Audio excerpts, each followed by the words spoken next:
Hello students.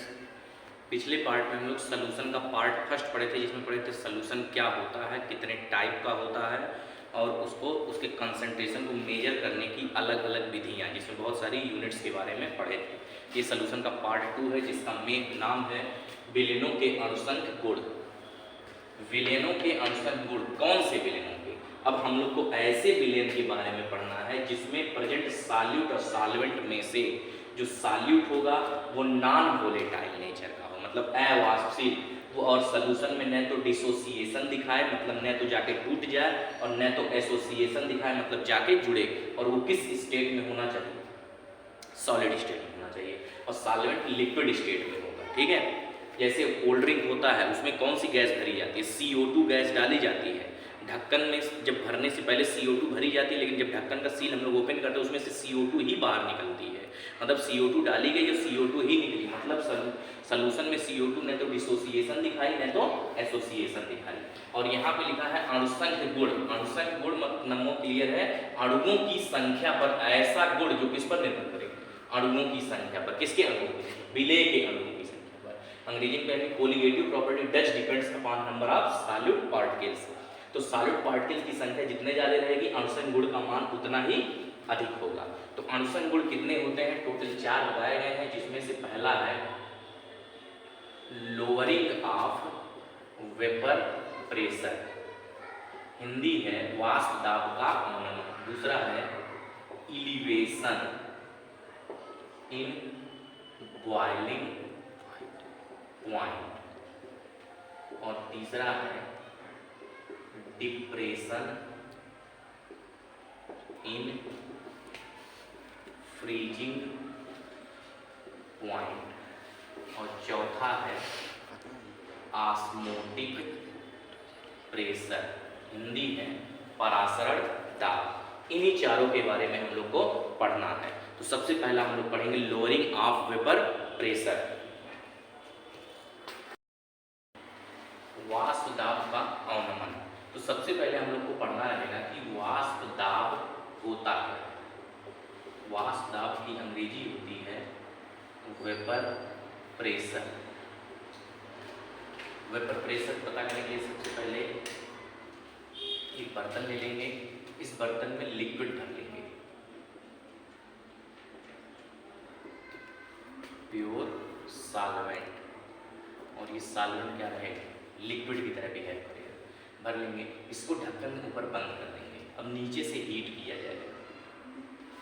जब नीचे से इसको हीट करेंगे तो सबसे पहले ये सॉल्वेंट जो होगा हीट होगा। हीट होते होते एक सिचुएशन ऐसी आएगी, ये बॉयल करने लगेगा। मान लो कितने पर बॉयल किया? 100 डिग्री से। जब बॉयल करने लगेगा तो इसकी वेपर उठेंगी, इसकी वेपर्स जाकर इकट्ठा होंगी कहाँ? ढक्कन के पास।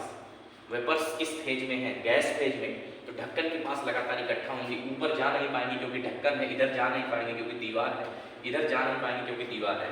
ये लगातार यहाँ इकट्ठा होती रहेगी, इकट्ठा होती रहेगी, और इकट्ठा होंगी तो इधर उधर ऊपर जा नहीं पाएंगे, तो ये सब नीचे की ओर आएंगी। तो नीचे की ओर जब आएंगी तो गैस है, तो आने से खूब तेजी से टक्कर मारेंगी इस पर। ये जो प्योर सॉल्वेंट मतलब द्रव है, द्रव की सतह पर खूब तेजी से टक्कर मारेंगे, जिससे इस द्रव पर एक प्रेशर पड़ेगा। उसको बोलेंगे वाष्प दाब। क्या बोलेंगे? वाष्प दाब बोलेंगे। क्यों वाष्प दाब बोलेंगे? क्योंकि ये दाब कौन डाल रहा है? वाष्प डाल रहा है। किस पर डाल रहा है?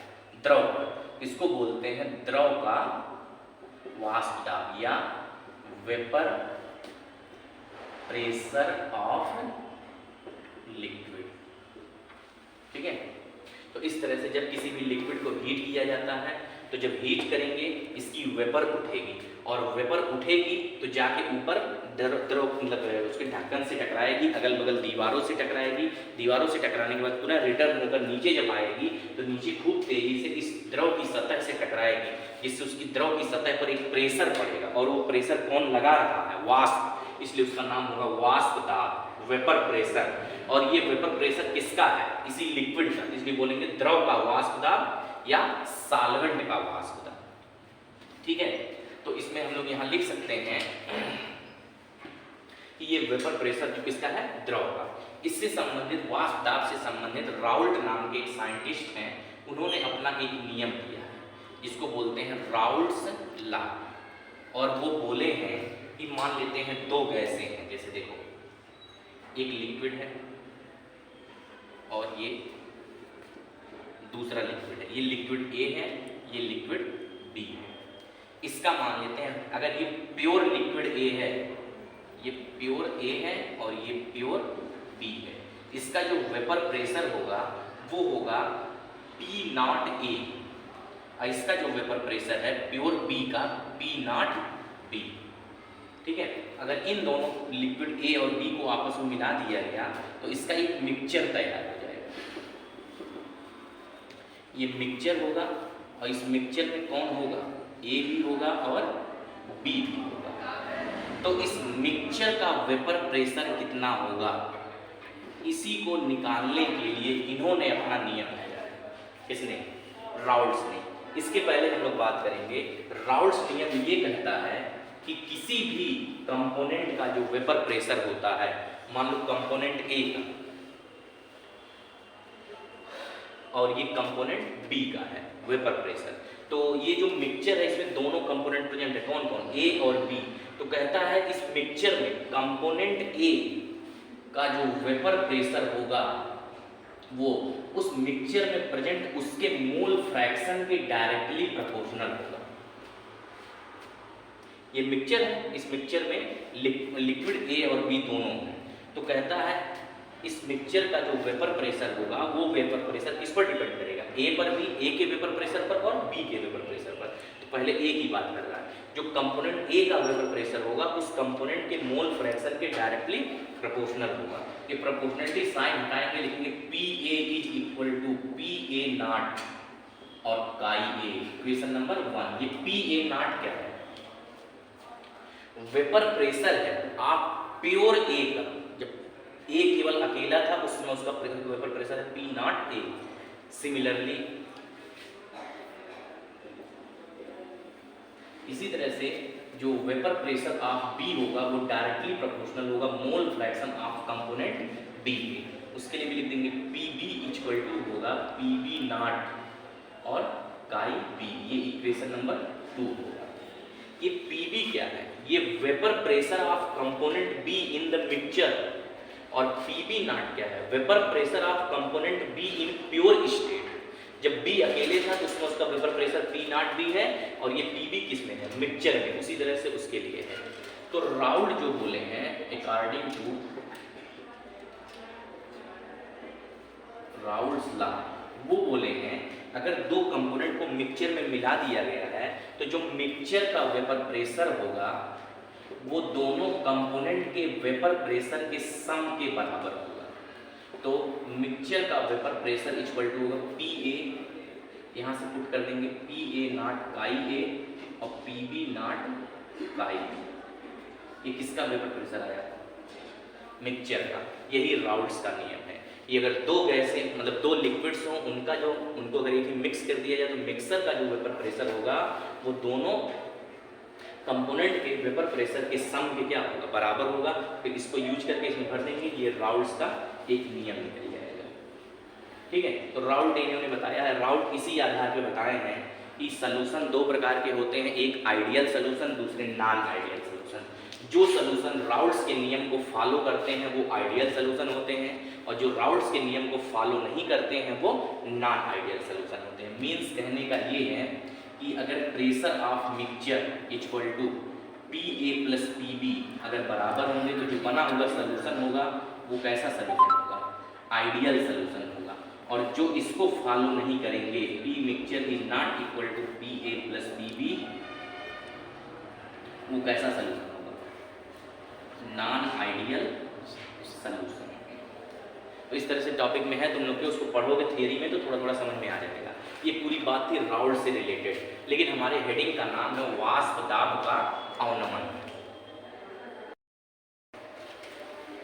तो हमको इसके बारे में बताना वाष्प दाब का अवनमन क्या होता है। एक लिक्विड लिए हैं, लिक्विड को दोबारा हीट करेंगे, हीट करेंगे तो हीट करने से इसकी क्या बनेगी, वेपर बनेगी। ये जो लिक्विड है ये समझ लो सॉल्वेंट है, ठीक है। लिक्विड को दोबारा हीट करेंगे, जब हीट करेंगे फिर वही बात है, इसकी वेपर्स बनेंगी और वेपर्स आकर इसके सरफेस पे क्या करेंगे, प्रेशर एक्सर्ट करेंगे, जिसको क्या बोलेंगे, वेपर प्रेशर। किसका, सॉल्वेंट का। इसको लिखेंगे vapour pressure of solvent equal to P naught मान लेते हैं इसकी वैल्यू है टोटल 10 atm, मतलब 10 atm प्रेशर अगर इस पर लग रहा है तो ये वेपर प्रेशर किसका निकल गया है, सॉल्वेंट का। मान लो ये सॉल्वेंट वाटर था तो कितने पर बॉयल किया था, 100 डिग्री सेंटीग्रेड पर। अब इस बर्नर को हटा देंगे, ऊपर से ढक्कन हटा देंगे, इसको नॉर्मल तक ठंडा होने देंगे पूरा। जब नॉर्मल तक ठंडा होने तो इसकी वेपर सब खत्म हो जाएंगे, फिर से ये क्या हो जाएगा, सॉल्वेंट हो जाएगा। हटा देंगे सॉल्वेंट का, अगर मतलब जितना भी वॉल्यूम है वो हमको पता रहेगा। अब इसी सॉल्वेंट में डिजॉल्व करेंगे सॉल्यूट, वो भी कैसा सॉल्यूट जो नॉन वोलेटाइल हो, मतलब अवाष्पशील हो। सॉल्यूशन में न तो डिसोसिएशन दिखाए न तो एसोसिएशन दिखाए, और किस स्टेट का हो, सॉलिड का। तो अगर इस सॉल्वेंट में सॉल्यूट मिलाएंगे तो अब तैयार होगा क्या, सॉल्यूशन तैयार होगा। फिर उसके बाद इस ढक्कन को बंद कर देंगे और दोबारा फिर हीट करना शुरू करेंगे। तो हम लोग देखेंगे लगातार ये सॉल्यूशन जो है हीट होगा। हीट होते होते होते एक सिचुएशन ऐसी आएगी कि अब ये जो सॉल्यूशन है ये बॉयल करेगा, और हम लोग पाएंगे कि पहले 100 पे बॉयल कर रहा था, अब ये सॉल्यूशन 100 पर नहीं उससे ज़्यादा पे बॉयल करेगा। तो मान लो बॉयल करेगा कितने पर, 110 डिग्री सेंटीग्रेड बॉयल करेगा, हमेशा उससे ज़्यादा पर ही बॉयल करेगा। तो अगर पहले सॉल्यूशन कितने बॉयल कर रहा था, तो इस तरह से सॉल्यूशन अगर सॉल्वेंट 100 पे बॉयल कर रहा था तो सॉल्यूशन उससे ज़्यादा 110 पे बॉयल कर रहा है। तो जितने कम टेम्परेचर पर कोई लिक्विड बॉयल करता है उसकी वेपर उतने ज़्यादा बनती है, और वेपर जितने ज़्यादा बनेगी उसके द्वारा लगाया गया प्रेशर भी उतना ज़्यादा होगा। तो सॉल्यूशन 100 पे बॉयल कर, सॉल्वेंट 100 पे बॉयल करता था, सॉल्यूशन 110 पे, तो सॉल्यूशन का वेपर प्रेशर अधिक होगा, सॉल्वेंट का वेपर प्रेशर अधिक होगा और सॉल्यूशन का वेपर प्रेशर कम होगा। तो इस तरह से दोबारा जो वेपर प्रेशर निकलेगा, जब इस सॉल्यूशन को हीट करना हम लोग शुरू करेंगे तो कितने पर बॉयल कर रहा है, 110 पर बॉयल कर रहा है। अब फिर इसकी वेपर बनेगी, वेपर ऊपर उठेंगी, आके इस पर प्रेशर एक्सर्ट करेंगे, उसको बोलेंगे वेपर प्रेशर ऑफ सॉल्यूशन, और उसको मान लेते हैं PS। वो लगभग होगा, उससे कम ही होगा, तो मान लो कितना होगा, 8 atm। तो वेपर प्रेशर जो 10 atm था बाद में हो गया 8 atm। बढ़ गया कि घट गया, घट गया, कितना घटा उसी को बोलेंगे lowering of vapour pressure. Then lowering of vapour pressure equal to होगा, अधिक में से कम घटाएंगे P0 माइनस PS। ये है लोअरिंग ऑफ वेपर प्रेशर। इस P0 की वैल्यू 10 है, इसकी 8 है, इक्वल टू 2 atm। इतना वेपर प्रेशर में क्या हो जाएगा, रिडक्शन, मतलब कमी आ जाएगी। ये लोअरिंग ऑफ वेपर प्रेशर जो हम लोग निकाले हैं, पता नहीं एक्यूरेट है कि नहीं, मतलब सही है कि नहीं। तो इस तरह से इसमें थोड़ा सस्पेंस रहता है। इसको एक्यूरेट करने के लिए इस वेपर प्रेशर को किसी के सापेक्ष निकालेंगे। जैसे कोई काम मान लो तुम कर रहे हो, तुमको ऐसे ही रैंडम दे दीजिएगा करो, तो तुमको थोड़ा कन्फ्यूजन रहेगा, पता नहीं सही कर रहे हैं कि नहीं। लेकिन अगर किसी के द्वारा किए गए काम को देख देख तुमको करना हो तो हम एक्यूरेट कर सकते हैं। तो वही है कि यहाँ पर ये जो वेपर प्रेशर निकाल रहे हैं ये किसी के सापेक्ष निकालें। तो मान लो प्योर सॉल्वेंट के सापेक्ष हम लोग वेपर प्रेशर निकालेंगे, तो प्योर सॉल्वेंट का वेपर प्रेशर एक्यूरेट होगा किसकी तुलना में, सॉल्यूशन के वेपर प्रेशर की तुलना में। तो अगर इसके सापेक्ष निकालेंगे तो ये हो जाएगा P0 माइनस PS। क्या है, lowering of vapour pressure. Solvent के सापेक्ष निकालेंगे तो P0। ये जो होगा इसको बोलेंगे relative lowering of vapour pressure. Hindi है वाष्प दाब का आपेक्षिक, या फिर बोलते हैं सापेक्षिक अवनमन। ये जो होता है वाष्प दाब का सापेक्षिक या आपेक्षिक अवनमन, ये लोअरिंग ऑफ वेपर प्रेशर से एक्यूरेट वैल्यू होती है। Relative lowering of vapour pressure है P0 माइनस PS। इसको डिफाइन कैसे करेंगे कि ये P0 माइनस PS क्या है, वाष्प दाब का अवनमन, और P0 क्या है, विलायक का वाष्प दाब। तो वाष्प दाब का अवनमन और विलायक के वाष्प दाब का जो रेशियो होगा वही कहलाएगा वाष्प दाब का आपेक्षिक अवनमन। The ratio of lowering of vapour pressure and vapour pressure of solvent is equal to relative lowering of vapour pressure. तो इसी relative lowering of vapour pressure से संबंधित राउल्ट ने अपना एक नियम दिया है, राउल्ट्स लॉ, और उनके अकॉर्डिंग जो ये P naught minus P S upon P naught मतलब relative lowering of vapour pressure होता है, वो सॉल्यूट के मोल प्रभाज के बराबर होता है, मतलब विलेय के मोल प्रभाज के बराबर होता है। ठीक है, तो ये P naught minus P S upon P not,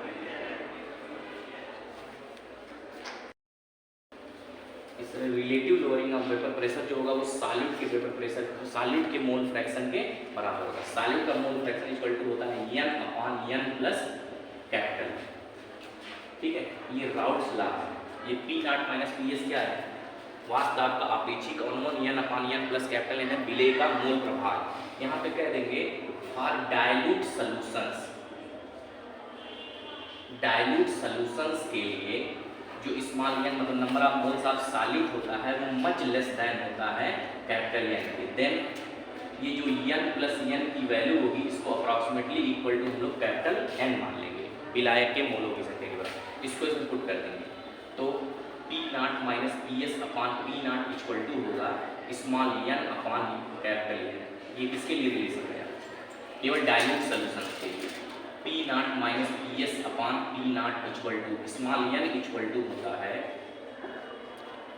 small w upon small, मतलब मोलों की संख्या बराबर विलेय की मात्रा बटा विलेय का अनुपात। उसी तरह से कैपिटल N इक्वल टू होगा capital W upon capital M। इस वैल्यू को पुट कर देंगे तो हो जाएगा small w upon small m और कैपिटल W अपॉन कैपिटल। इसको ऊपर नीचे कर देंगे तो P naught minus P S upon P naught equal to small w capital M upon capital W small m। यही रिलेशन है, इसके द्वारा कुछ न्यूमेरिकल्स को लगाना है।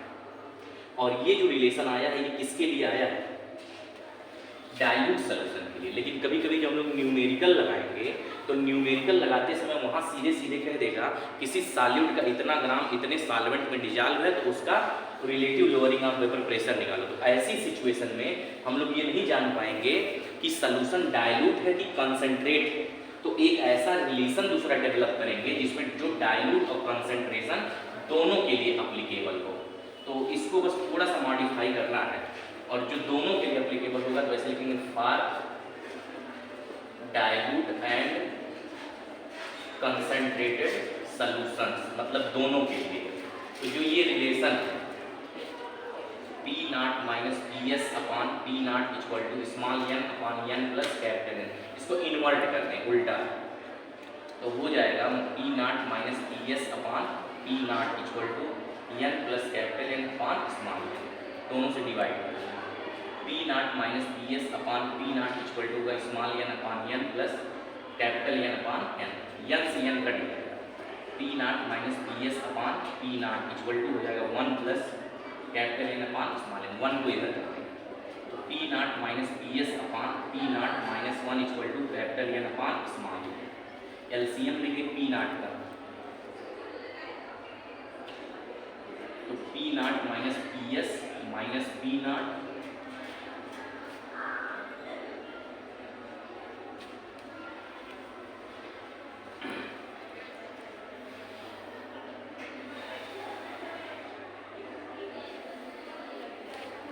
P naught minus P S upon P not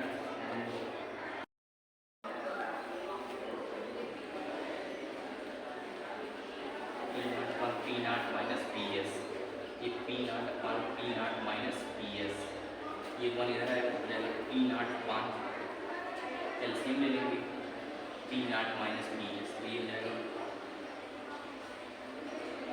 -1 अब हो जाएगा P naught minus P naught plus P S upon P naught minus P S equal to capital N upon n। P naught cut जाएगा।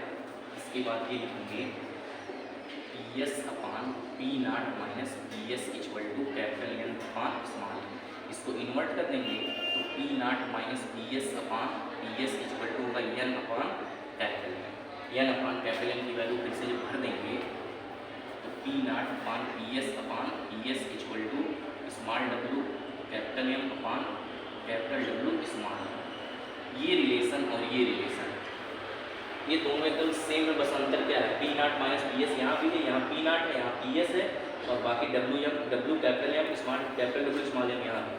तो ये जो relation है ये dilute solution के लिए, और ये जो सोल्यूशन आया रिलेशन आया है ये डाइल्यूट और कंसंट्रेटेड दोनों के लिए। तो जब भी न्यूमेरिकल्स हम लोग सॉल्व करेंगे तो हमेशा इस रिलेशन का यूज करेंगे, इससे दोनों सॉल्व होंगे, बाकी न्यूमेरिकल्स बहुत सारे लगवाए गए हैं।